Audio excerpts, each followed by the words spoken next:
Convidar a professora Miriam Rocha, consultora do SEBRAE, Daniel Selegati, coordenador do curso de Arquitetura e Urbanismo da Facisa, e do secretário de Obras, respondendo também para a Secretaria de Planejamento de Campina Grande, André Agra, para fazer parte da nossa rodada de debates. A sistemática é a mesma. As perguntas podem ser feitas por escrito.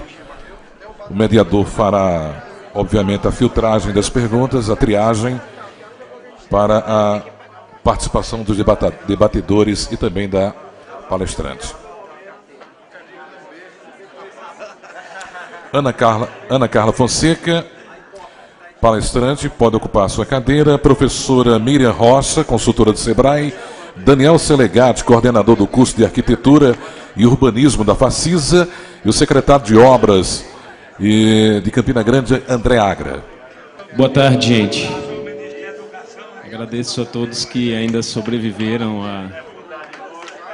ainda com fome, talvez, como todos nós estamos aqui, mas estamos felizes por esse momento que acompanhamos aqui da assinatura do plano de mobilidade, algo que 5% das cidades brasileiras conseguiram atender. E pela fala do ministro aqui, a gente percebeu que as cidades que não cumpriram com o plano de mobilidade, então não vão receber recurso. Então isso é algo bem preocupante. Você pensar que cidades talvez de médio e grande porte não cumpriram com esse plano, é algo que realmente a gente tem que colocar a mão na cabeça e pedir a Deus que esteja do nosso lado. Porque é alguma coisa que nos preocupa bastante. Bom, mas a questão não é aqui o plano de mobilidade, mas sim a palestra que a professora Ana Carla proferiu com tanta maestria. Estava aqui dando os parabéns a ela, e porque nos provocou. E uma das palavras que ela utilizou na palestra dela foi sobre vocação. Qual é a vocação da nossa cidade? Digo nossa porque já estou há algum tempo aqui. Estou há 10 anos, me formei na Universidade Federal de Pernambuco. O professor César Cavalcante aqui, inclusive, gostaria de agradecê-lo pelos conhecimentos. Hoje de manhã mesmo, quando o senhor chegou, tirei uma foto sua, enviei para o grupo dos nossos colegas arquitetos e eles todos disseram que o senhor era um dos melhores professores e com certeza o senhor é inesquecível. Acompanhar as aulas do professor César era algo muito bom. Em uma universidade que tinham vários professores tão capacitados, mas ele se destacava.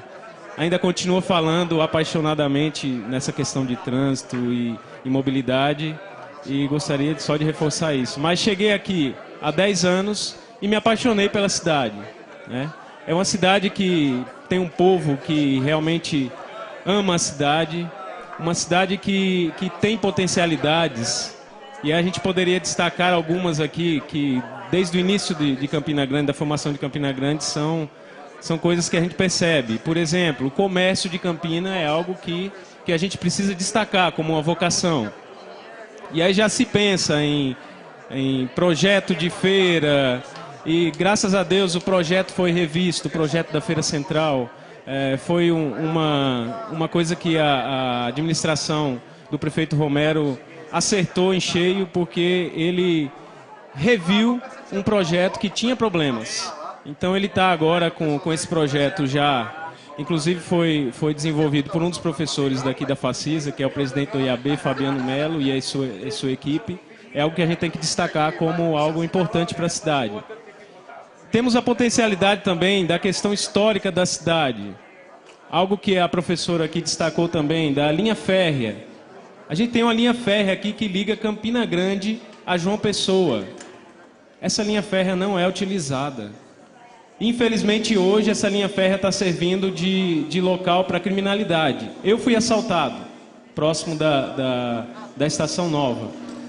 Então é algo que a cidade está virando as costas. Depois que a Almeida Barreto foi aberta, foi uma iniciativa muito interessante. Mas algo que aconteceu é que aquela via do lado da Estação Nova ficou desabitada. Então a criminalidade realmente vai tomar conta. A criminalidade é criativa também. E ela vai buscar os locais que vão dar mais lucro para ela.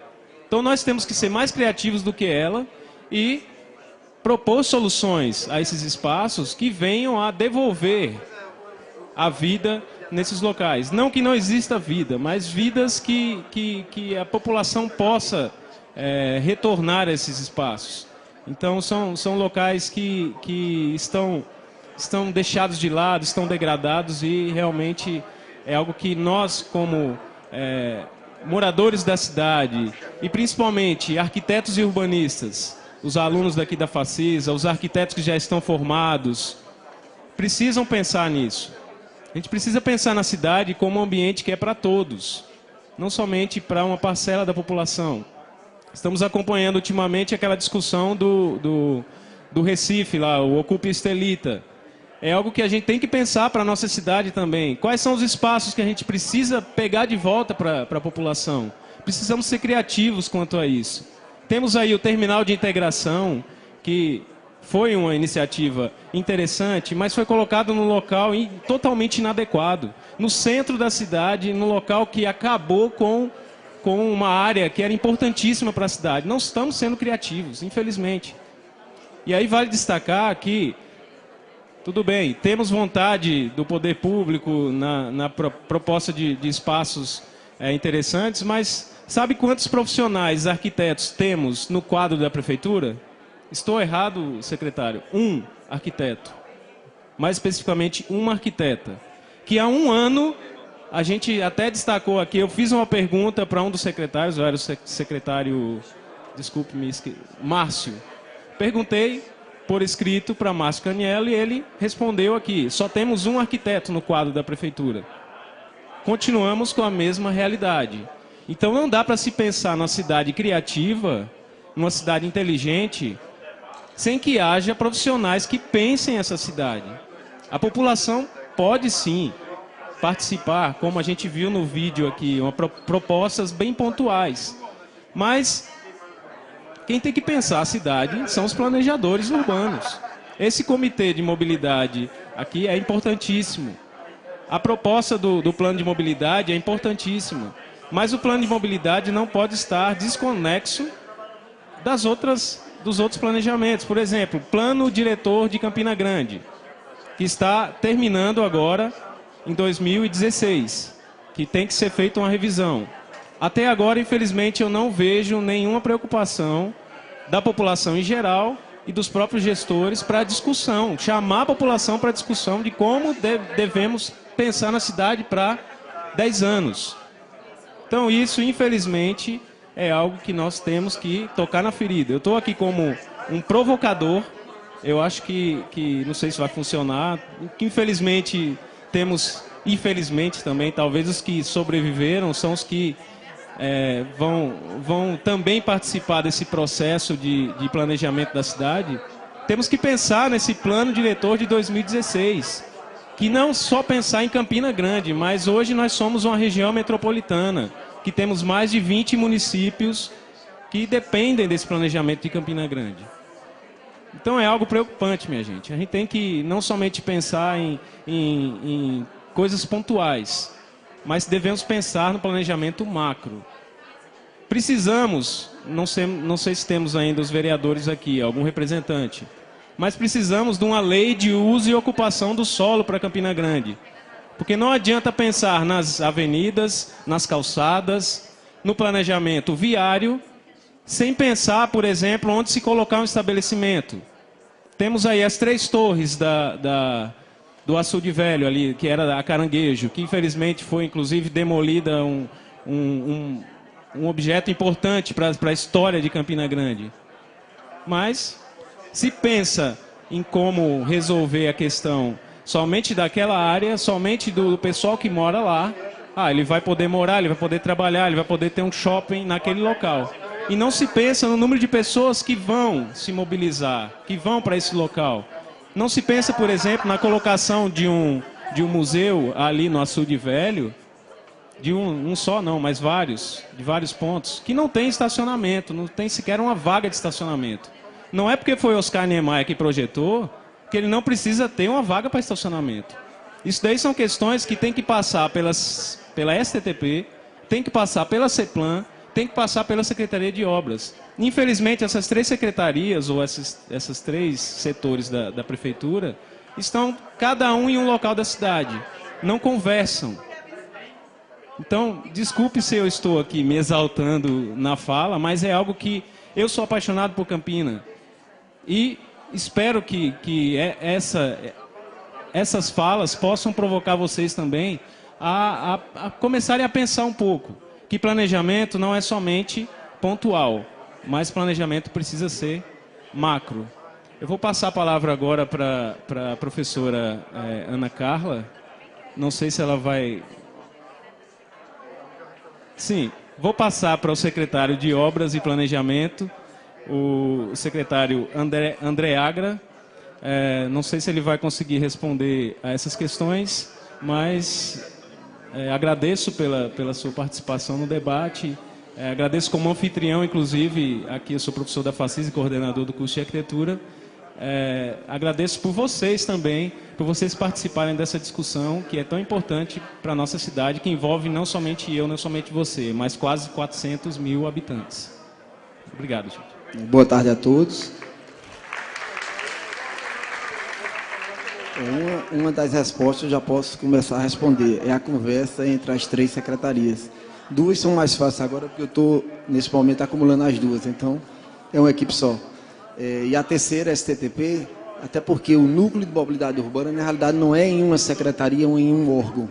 O núcleo de mobilidade urbana é uma composição de várias secretarias, das quais Secretaria de Obras, Planejamento, STTP, SEMAS, todas fazem parte. Foi uma ideia que nós tivemos, fizemos o encaminhamento ao prefeito Romero Rodrigues, por isso escolhemos a professora Valéria. É como se fosse um órgão supra-secretaria. Então, nós, na realidade, trabalhamos como assessores da professora Valéria. Isso foi uma estratégia que nós criamos para poder agilizar e viabilizar um planejamento mais consistente. Com relação às motivações, eu vou falar um pouco também da sua palestra, que eu fiquei encantado. Tinha preparado para falar só de planejamento, mas aí me motivou a falar um pouco também de cidade e economia e criatividade. Mas só respondendo um pouco ao professor, que é importante, realmente as críticas do professor são pertinentes, mas só tranquilizar um pouco a todos e ao professor, a gente já está preparando aqui para a revisão do plano diretor da cidade, a lei de desocupação da solos. A gente está, acho que mais 4 ou 5 reuniões técnicas internas para disparar o processo de ouvidoria, discussão e debate público com a sociedade de Campina Grande. Mas a gente está com um pensamento um pouquinho mais consistente. Qual seria? A gente vai fazer a primeira vez na história, acho, da Paraíba, o Campina Grande 2035. O que é isso? É o planejamento estratégico da cidade. E nisso aí a gente vai fazer uma composição de planos, que estará dentro dele o plano de mobilidade urbana, o plano de resíduos sólidos, que já está pronto. Hoje a gente está com 95% do plano de saneamento básico pronto, feito todo juntamente com a Universidade Federal de Baixos Segmentos. E o que é que a gente vai fazer? Fazer um pensar de Campina Grande de 20 anos na frente. Porque o que aconteceu com Campina Grande? Aí eu queria voltar um pouquinho para a professora aqui. A senhora me alegrou a falar, quando a senhora falou de feira. Todo campinense é, no fundo, feirante. A senhora vai perceber por isso. A gente, quando Campina foi descoberta, vamos falar assim, descoberta, não vou falar com rigor histórico, estou falando mais dentro do universo simbólico para a gente conversar melhor. Os tropeiros, quando chegaram aqui, a gente vivia já uma crise hídrica. Por quê? Porque Campina Grande não tinha água, nem tinha nenhuma forma de abastecimento nas imediações. Ou seja, esses tropeiros já vieram com o signo do desafio na mente. E isso nós herdamos. Então eles pensaram, foi que eles pensaram, aqui vai se criar uma civilização. Aqui é uma civilização de Campina Grande. Por que a gente chama de civilização? Porque é uma cidade do interior da Paraíba que tem 402 mil habitantes e tem 50 mil estudantes universitários, é algo diferenciado. Uma cidade que tem hoje um dos maiores percentuais de pós-doutores e doutores por habitante, é uma cidade diferenciada. Uma cidade que tem empresários do ramo de high-tech, que são feirantes também, que ele fala de... Não sei se vocês sabem, mas, por exemplo, hoje, parte do sistema de controle do FBI e da Polícia Federal é feito por um empresário de Campina Grande, que é um feirante por natureza. Então, nós somos feirantes por natureza. E nós herdamos isso de quem? Dos tropeiros. Então, essa capacidade do campinense de vencer desafios e imaginar soluções futuras é nossa. E o campinense, não só o campinense nascido como eu, mas como o professor Daniel, que vem para cá e se apaixona para a cidade. Um dos maiores prefeitos de Campina Grande era uma pessoa da Europa, do norte da Europa, que era Cristiano Lauritz. Então, assim, a gente tem... E foi uma das pessoas que fez aí, professora, falando de um comentário que a senhora fez do professor, quem trouxe o transporte de carga ferroviária para Campina Grande, que fez Campina renascer com o ciclo do algodão. E tem uma coisa aqui de Campina que é interessante, que tem a ver com economia criativa. Chegava na mais ou menos na década de 30, 40, 50, 2.000 caminhões de algodão em Campina Grande por dia. E esses caminhões chegavam, a gente fazia um transporte. Nós tínhamos uma prensa hidráulica aqui, professora, que era a única na América Latina que conseguia diminuir o volume do algodão. Por isso que a gente ficou, acho que conhecida como a Liverpool das Américas. E esse pessoal inventou uma forma de logística na década de 30 e 40. Foi que eles viram, os caminhões chegavam com algodão, voltavam os donos dos caminhões com o bolso cheio e com os caminhões vazios. Foi que os campinenses pensaram, não só os campinenses nativos, mas como o professor Daniel vindo para aqui. Vamos criar casas bancárias, vamos criar uma bolsa de mercadorias, vamos criar centros de distribuição.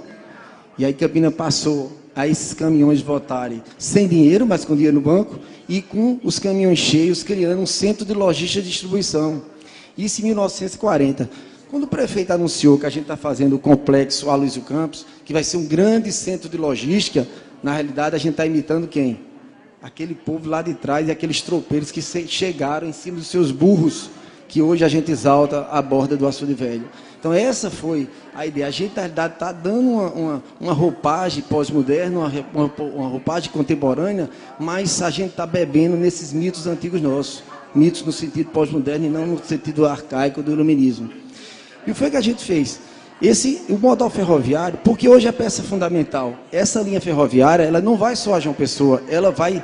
Aí a gente tem que falar como logística, como tropeiro e como feirante. Ela vai a Suape e ela vai a Cabedelo. Tivemos semana passada uma reunião para criar um eixo estratégico de trabalho com a prefeitura de Cabedelo. Fizemos já com o prefeito de João Pessoa, porque o modal ferroviário é fundamental para o projeto do Aloysio Campos, mas é fundamental para o Porto de Cabedelo. Então, nada mais do que a gente criar uma pauta administrativa, um pouco de política partidária de lado, mas focado no desenvolvimento de Campina Grande. É isso que está se pensando hoje em Campina Grande. E queria dar outra informação de economia criativa, professora, que me deixou orgulhoso. Fizemos uma reunião nessa área de 800 hectares que o prefeito falou, que estamos construindo o maior conjunto habitacional aprovado em 2014 no Brasil.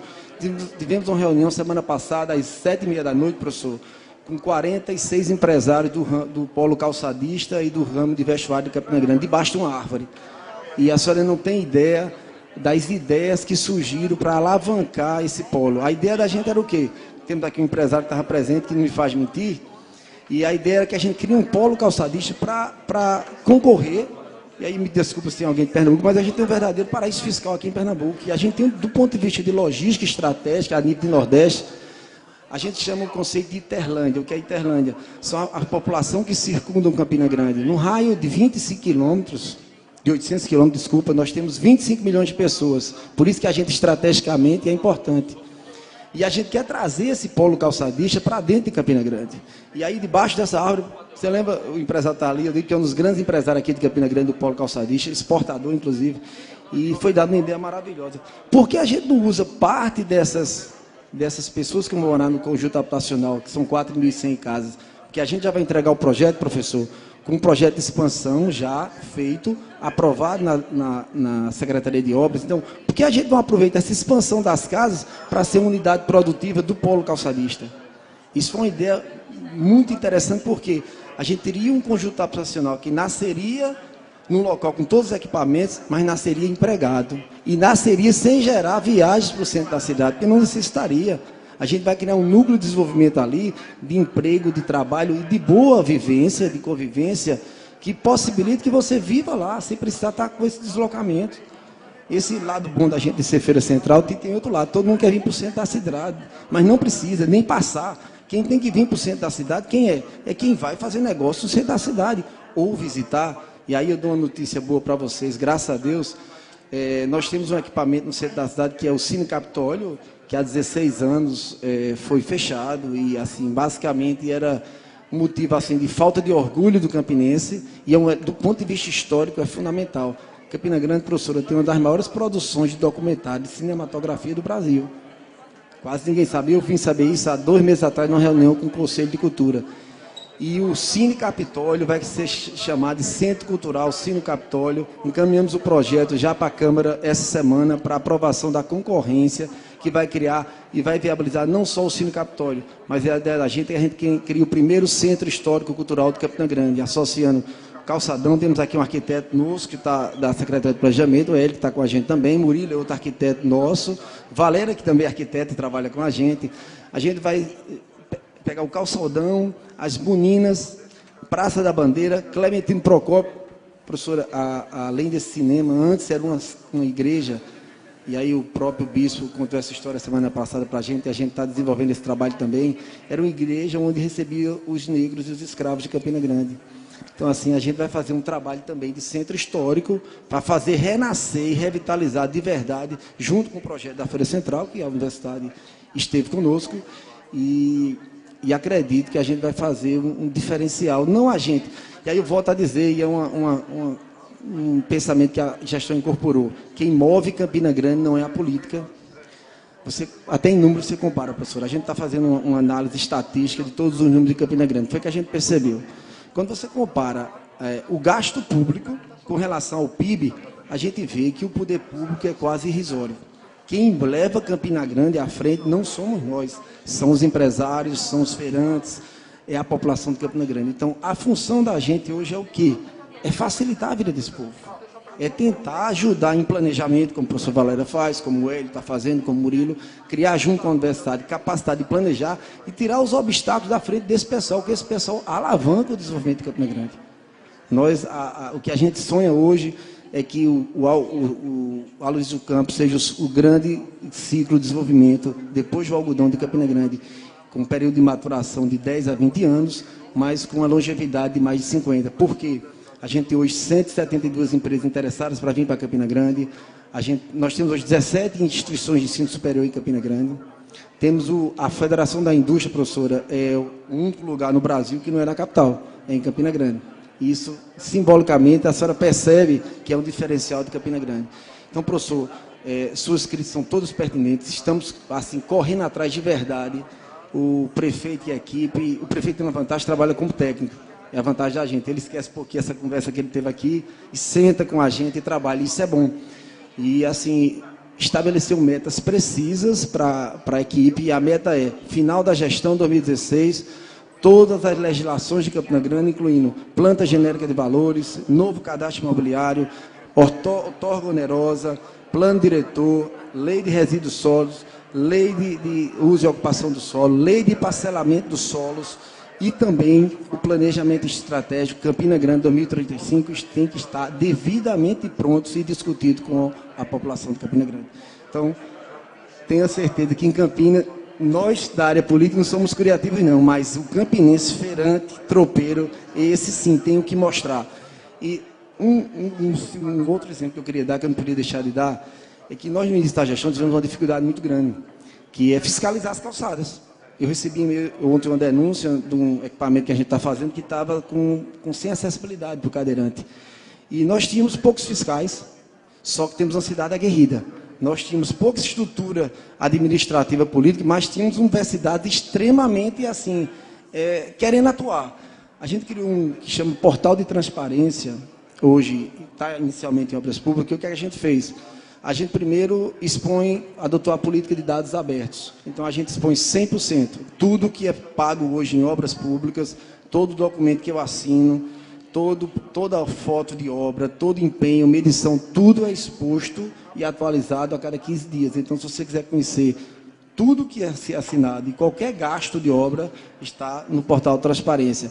Mas qual era o problema da gente? Que aí onde foi a criatividade do campinense. Ninguém entende. Você põe lá uma nota de empenho, por mais que você seja estudante universitário, você não vai entender direito. Um boletim de medição de obra, também ninguém entende.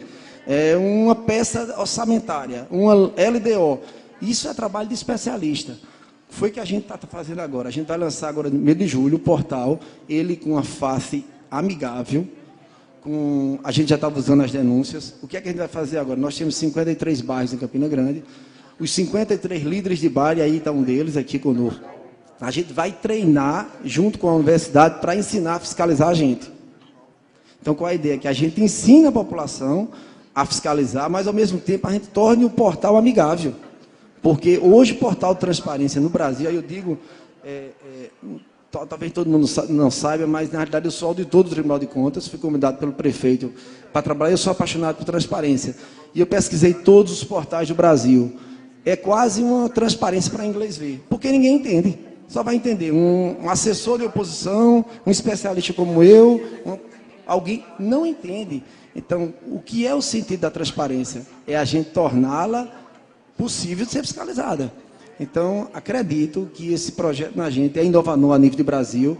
Ele vai não só expor 100% a política de dados abertos, mas ele vai treinar a população para vir fiscalizar. E a gente já tem um ícone hoje de denúncia. Então, hoje, basta uma construção irregular que chega assim, 5, 6 denúncias em assim, um instante de 2, 3 minutos. Tivemos, professor, uma obra ali no centro da cidade que era um patrimônio histórico, estava sendo demolido por dentro. Você passava, estava a capa, mas por dentro estava sendo demolido. Então, o que aconteceu? Chegou a denúncia. A gente conseguiu embargar a tempo, fizemos uma parceria também com o INFAEP. Hoje, toda licença de obra que for aprovada dentro do polígono de proteção do patrimônio histórico, material e imaterial, o INFAEP vai ser notificado automaticamente pelo sistema da gente.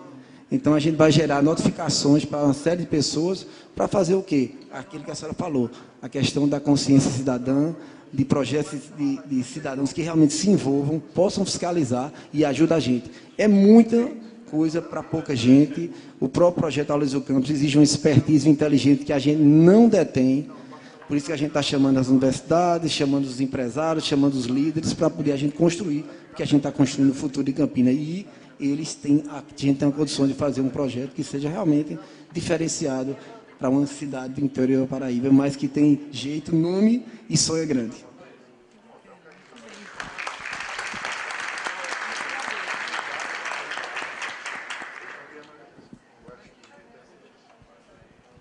Oi. Vou apresentar a professora, não sei se é professora, mas ensina alguma coisa, então ela é professora.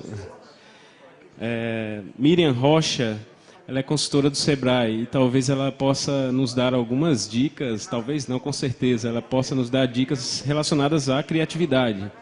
Eu já fiz alguns cursos do SEBRAE e sei que o SEBRAE ele bate forte mesmo nessa questão de ser criativo, de utilizar as ferramentas que temos à mão e talvez ela tenha aqui algumas dicas para Campina Grande utilizar as próprias ferramentas para o desenvolvimento.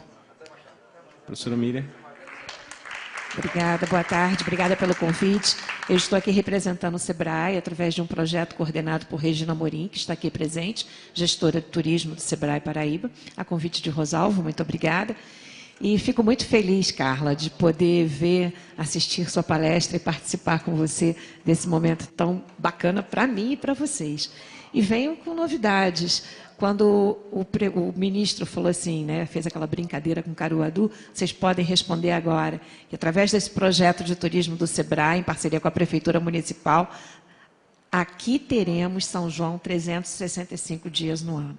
Em pontos trabalhados diretamente, buscando como base o conceito da produção associada e da economia criativa. Nós já estamos desenvolvendo há 2 meses, junto com o secretariado da Prefeitura e outros parceiros e comunidades, algumas aqui presentes, desenvolvendo atividades turísticas para que você esteja em Campina e conheça a cultura, para que esse valor agregado que Carla tanto falou nas postagens e tantos exemplos que ela deu de outros lugares, que vocês possam agora trazer em setembro, na Estação Velha, como vocês conhecem, nós teremos a Estação Junina. O que vai significar? Futuramente teremos o trem, se Deus quiser, que nos levará pelo menos até Ingá, né? Mas ali, uma vez por mês, teremos as quadrilhas e os grupos folclóricos se apresentando. Isso vai gerar ônus para a Prefeitura e para o SEBRAE? Não. Eles terão uma barraca, eles farão a comida típica, eles farão o artesanato dele típico do São João, Por que que no Rio de Janeiro pode se fazer isso com o Carnaval e em Campina Grande, que tem o maior São João do mundo, não pode? Quem proibiu? Ninguém. Então, basta querer. Hoje, às 20 horas, é a inauguração da primeira loja junina, em parceria Sebrae e Prefeitura. Estarão lá os quadrilheiros. Você quer se maquiar? Pode ir. Você quer contratar um dançarino? Pode ir. Se você quiser ter um adorno da festa de São João, também você vai encontrar. Você quer saber a história das quadrilhas, como começou? Vai ter lá o Virgo Lima. É um apresentador vestido de Virgo Lima, falando e contando as histórias da quadrilha. Então, quando Carla me fala em agregação de valor, em colocar a alma, mostrando essa cultura e dando exemplos de outras cidades, vocês têm o São João como cultura. Nós temos aqui ali fora as meninas de Santo Isidro.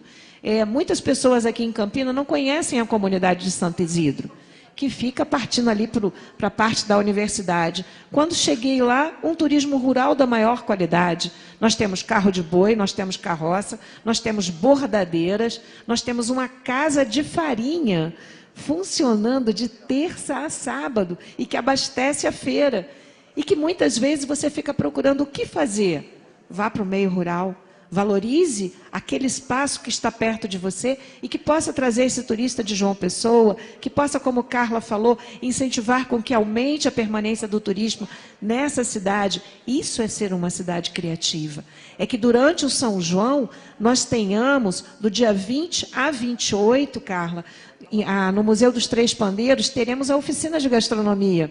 Você vai aprender a fazer lá a tapioca, um brigadeiro com cachaça, bem como outras comidas típicas. Você vai poder fazer o seu artesanato de bandeirinha e levar para a sua casa. Lógico que com uma professora ensinando. Você vai ter a oficina de quadrilha. Eu não sabia o que era a Narraiê e outros. Eu não sabia quando eu vim. E aprendi, me vesti de... Amei, fiquei enlouquecida. Trouxe turistas para poder fazer a vivência de Minas. Elas não queriam ir embora. Vocês aqui têm um teatro de rua da maior competência. E ele vai acontecer nesse espaço. Esse folder, vou aproveitar e fazer uma propaganda, né? Claro, mas é uma propaganda de atividades criativas, com foco na experiência, na vivência de vocês. Então, a partir de hoje, ao último dia do São João, você terá vivência, você experimentará. Isso, para mim, é uma cidade criativa. Não sei se você concorda, Carla. Bom, é isso, gente.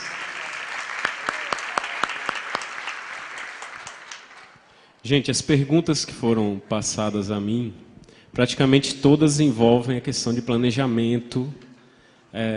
Por exemplo, teve uma que perguntou sobre a Gemiro Figueiredo, né?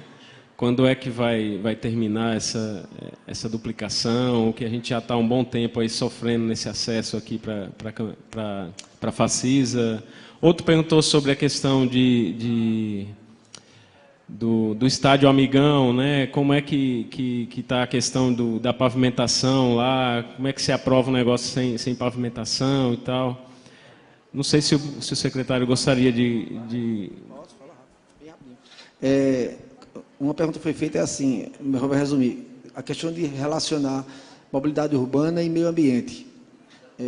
Rapidamente, a ideia da gente é exatamente isso, é você fazer sempre as conexões de mobilidade e meio ambiente. Nesse sentido, a gente tem uma meta e está, graças a Deus, cumprindo, que é o plantio, durante a gestão, de 40 mil novas mudas em Campina Grande.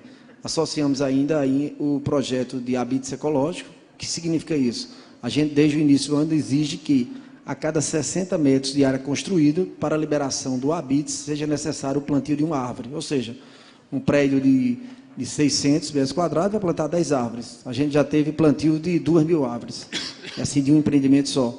Então, a gente já está conseguindo chegar nesse processo para tornar Campina Grande mais verde. Além disso, a gente adquiriu 2 áreas para Jardim Botânico, uma delas no Lozeiro, o antigo Lozeiro, o professor Lozeiro era uma área que, inclusive, a catedral daqui, que é como se fosse o prédio principal, o tijolo, segundo algumas versões históricas, foi retirado desse Lozeiro.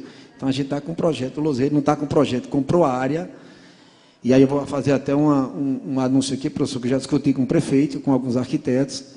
E a gente, dentro do projeto Aloysio Campos, nós temos 53 hectares de mata virgem, que tem um lago dentro, que se vocês quiserem conhecer, é uma coisa assim realmente deslumbrante. E a gente está em parceria com a Embrapa, possivelmente a Embrapa vai sair daquela região ali, perto do Pedregal, da Prata, e vai se instalar dentro do Jardim Botânico, que ele faria não só a manutenção, mas criaria o Horto Botânico. Então, eles fariam a própria estrutura da Embrapa dentro do ambiente de um laboratório vivo, que seria dentro da própria natureza. Além de dar o selo verde, no sentido, não de prêmio, mas no sentido até de consciência, de sensibilização verde, para o projeto Aloysio Campos, para a Embrapa e para Campina Grande seria um projeto bom também. Então, a gente está fazendo esse trabalho. Fez a pergunta sobre geógrafo, a gente está com uma equipe de arqueologia dentro da Feira Central. O professor sabe que toda escavação na Feira Central precede um trabalho de arqueologia, e agora a gente está com 2 geógrafos, historiadores, dentro do Aloysio Campos, também fazendo um trabalho de arqueologia. Arimatea Souza perguntou sobre a crescente verticalização. Um dos instrumentos, jornalista Arimatea Souza, é a própria outorga onerosa. O que é que a gente está querendo fazer?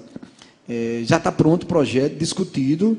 Falta agora um encaminhamento para a Câmara, uma decisão. Um momento hoje talvez não seja oportuno em função da crise, mas passando, a gente acho que no início do ano a gente está mandando, e a outorga também funciona como instrumento para amenizar a excessiva verticalização em alguns pontos da cidade. Mas a gente também, com parceria com o Núcleo de Mobilidade Urbana, o que é que a gente faz hoje? Isso a partir da nossa gestão. Todo empreendimento grande hoje precisa de um estudo de impacto de vizinhança. E quando isso acontece, a gente exige contrapartida. Vou dar um exemplo bem simples. O açaí, quando foi ali para a Chateaubriand, obviamente que ele ia causar um impacto na Chateaubriand importante. O açaí é um grande distribuidor de produtos do Nordeste do Brasil. A obra do binário da Chateaubriand, que o prefeito citou, que faz parte do plano de mobilidade urbana, a contrapartida foi financeira. Os dados ainda são abertos, eles vão gastar em torno de R$800 mil para contribuir com a obra. Então, a partir de agora é assim, se o empreendimento causa impacto, ele vai ter que entrar para mitigar o impacto, ou financeiramente, ou com algum tipo de obra. Essa é uma estratégia que a gente está usando, primeiro para ver se redistribui melhor a verticalização em Campina Grande. A gente tem lugares aqui, professora, por exemplo, um bairro como a Palmeira, é um bairro muito bom, e não se verticaliza. Aí nós temos um bairro como o Mirante, que as pessoas estão construindo, verticalizando demais. Então, a gente tem que começar a não desestimular, mas estimular mais a verticalização em áreas onde não esteja excessivamente verticalizada. Então, esse processo a gente já começou e vai se intensificar mais a partir de agora. Avenida Admiro Figueiredo, por mais desculpas que a gente peça, mas não tem como a gente nem se justificar, nem convencer. Mas a verdade é o seguinte, são 14 mil veículos passando nessa BR e a gente fazendo uma duplicação e 2 viadutos. Então, assim, os transtornos são muito grandes para a população. A gente já põe barreiras, quebram, põe sinalização, roubam, ilumina melhor. A gente sempre vai estar atrás e a gente pede desculpas. A gente recebeu essa obra em janeiro de 2013, com 17% executada e há 5 anos parada. Executamos já 75% da obra. A gente, em julho e agosto, termina a obra principal. A gente está tentando só uma alça, professor, lateral de acesso à rodoviária nova. Mas a obra em si, julho e agosto, a gente termina, graças a Deus. Estamos, inclusive, abrindo uma campanha para nomear os 2 viadutos. E aí a gente está pensando em fazer algumas homenagens históricas à Campina Grande e vai chamar vocês também para participar disso. Então, não tem como se desculpar. Infelizmente, é difícil a gente construir e não causar um impacto. Não dá para a gente fazer um contorno em frente à Facisa, porque é na saída do viaduto.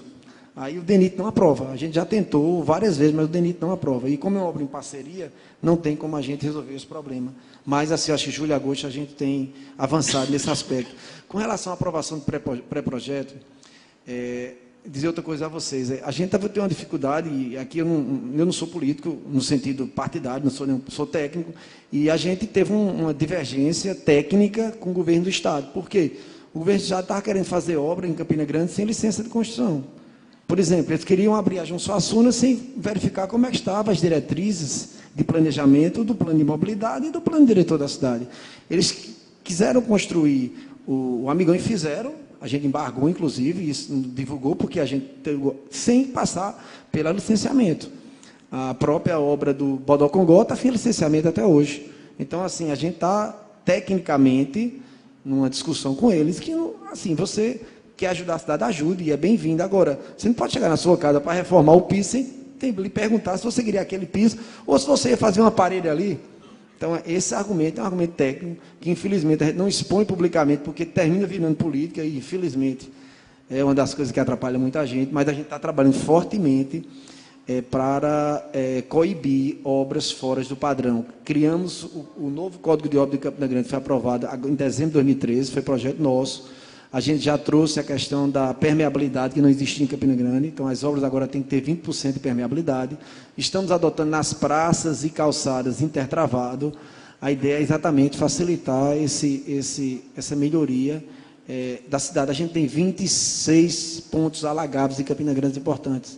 E muito disso é isso. Você ocupa o espaço sem se preocupar com a percolação de água para o subsolo. Campina tem um cristalino, todo em cima de rocha, então precisa realmente que se preocupe com isso de forma mais efetiva. Tem outras perguntas sobre a questão de a melhoria da frota para deficiente visual. A gente teve reunião ontem no Ministério Público com os empresários e com o Ministério, está se trabalhando isso. Precisa, a questão sempre que impactos e melhoria na qualidade da frota significam impactos na tarifa. Aí é uma luta assim, forte, mas assim, a professora Valéria sabe disso, o pessoal do Citrans está aqui, Anchieta, os empresários estão fazendo o máximo possível. Agora, eles precisam também da gente que a gente tem que melhorar o pavimento para eles, que são onde eles quebram muito. Então, é esse trabalho que a gente está tentando desenvolver. Não é fácil. Você exige do empresário do ônibus, ponha ontem reclamado de quê? Do elevador dos cadeirantes. Tá, ele põe lá, a gente tem 38% dos ônibus hoje com elevadores. É um percentual baixo, mas é um dos maiores do Brasil. Para o cadeirante é baixo, porque ele é que sofre. Mas para o empresário do ônibus é um dos melhores do Brasil. Só que quebra muito, porque o pavimento ainda precisa ser recuperado. A gente tem 970 ruas em Campina Grande hoje precisando de calçamento. Então, assim, não é uma tarefa para uma gestão. A gente está querendo, pelo menos, criar um ambiente que foi bom quando o prefeito disse, quando a gente aprovou o plano de mobilidade e criou um plano agora, vai institucionalizar o planejamento estratégico, você vai ter que decidir sobre a obra, não mais com, por exemplo, vou fazer no bairro X porque tem mais votos. Não, você tem que fazer agora com base no plano de mobilidade, com base no plano diretor. Então, esse apego à legalidade no bom sentido, a gente vai tentar se fortalecer com instrumentos e cultura administrativa. Tem mais uma pergunta aqui sobre um ônibus, aí essa aqui eu não saberia responder. A Araci foi embora. Eu acho que... Tem mais alguma pergunta? Não. Desculpa, professora, assim, porque a gente foi muito demandado, atrapalhou a palavra da professora. Porque, de verdade, a gente deixar de ouvir a professora para ouvir a gente é até meio cansativo e, assim, desproporcional. Mas, desculpa, professora. Eu adorei. O horário já se adiantou. Eu só queria dizer que eu fiquei encantada com muito do que eu ouvi aqui, né? E mais do que eu ouvi, o que eu vejo sendo posto em prática. Porque mesmo planos tem tantos, né? Em São Paulo, de onde eu venho, minha cidade por nascimento e opção, a gente vê isso a cada dia. Eu estava discutindo isso também um pouco antes de entrar, que mesmo na nossa lei de uso e ocupação de solo, agora o prefeito teve a célebre ideia de liberar a área de preservação permanente para a construção de creches para cumprir a meta de oferta de vagas em creche. Quer dizer, são os contrassensos. Eu acho que a coisa mais preciosa que vocês têm em mãos é essa visão integrada, quer dizer, como é que a academia se desencastela, como é o caso em muitos locais, participa da vida ativa da cidade, há uma integração entre as várias pastas públicas, o setor privado, a sociedade civil, as instituições. E esse encontro de uma questão que você colocou que é muito importante, da micropolítica com a macropolítica, né? Como é que o cidadão, essa efervescência de participação no dia a dia, tendo acesso a dados, lembrando de onde vem, pensando para onde vai, mas num diálogo com uma gestão que é, de fato, técnica, porque o papel do Estado, a meu ver, e eu concordo com a sua posição, é fazer boa gestão dos recursos que são alheios, que vêm do setor privado, né? Quem inova é o setor privado. Como é que essas prioridades podem ser bem discutidas e estabelecidas? Obrigada. E o trabalho que Miriam apresentava também se soma muito a isso, né? Eu venho acompanhando o trabalho do SEBRAE aqui já há muito tempo, o trabalho de Miriam, da Regina, da Maísa, enfim, uma turma muito turbinada. Então, como é que a gente traz elimina esses gargalos, esses funis no meio do caminho, que tem uma boca muito estreita, para que a gente possa ter um fluxo de ideias de criatividade e de inovação mais contínuo? Ao longo de todos os dias do ano, juntando os diversos olhares de cultura, turismo, economia, deixa de pensar tão segmentadinho, né? Então, eu saio daqui de coração, falo muito sinceramente, enriquecida com o que eu vi sendo posto em prática e com o que vocês têm fome de fazer mais para frente, né? Porque esse entusiasmo com o qual vocês falam das coisas que estão sendo desenvolvidas, da abertura para dialogar, é difícil e é raro. A gente já trabalhou com N países e todos os estados brasileiros, é realmente um privilégio. Espero que vocês, população, também abracem esse cristalzinho nas mãos para ele não correr o risco de ser quebrado, independentemente do que venha ocorrer para o futuro, né? Porque quem é o guardião dessa cidade é o próprio cidadão. Então, obrigada pelo convite.